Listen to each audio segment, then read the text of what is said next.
You kill people. I was provoked.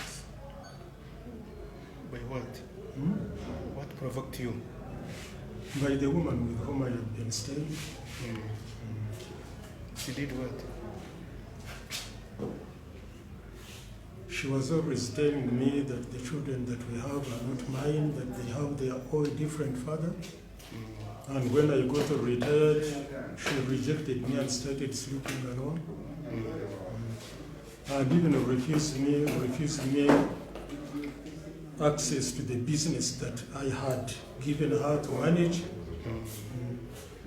So we stayed separate for quite a long time, but after some time she became pregnant and claimed that the pregnancy was even mine in front of the officers who came from here and the villagers. She claimed that the pregnancy was mine, and yet we had spent more than 2 years without staying together, sleeping together.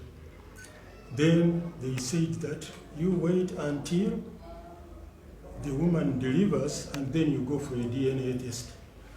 We waited, but when she got delivered, instead of going for the DNA test, she took the baby somewhere.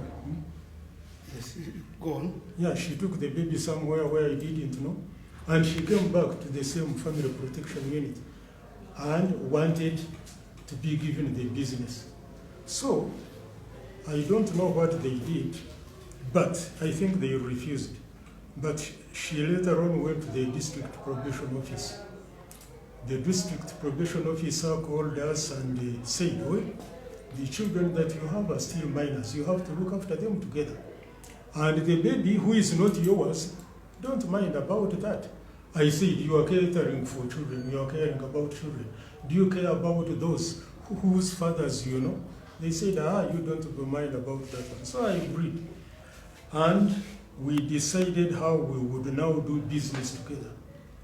So I said that you occupy that part of the business premises and I occupy this. Then she got a worker and put her there. And I also started working alone. Then she said she was going to show the world that she had money. She rented some business premises in another person's building.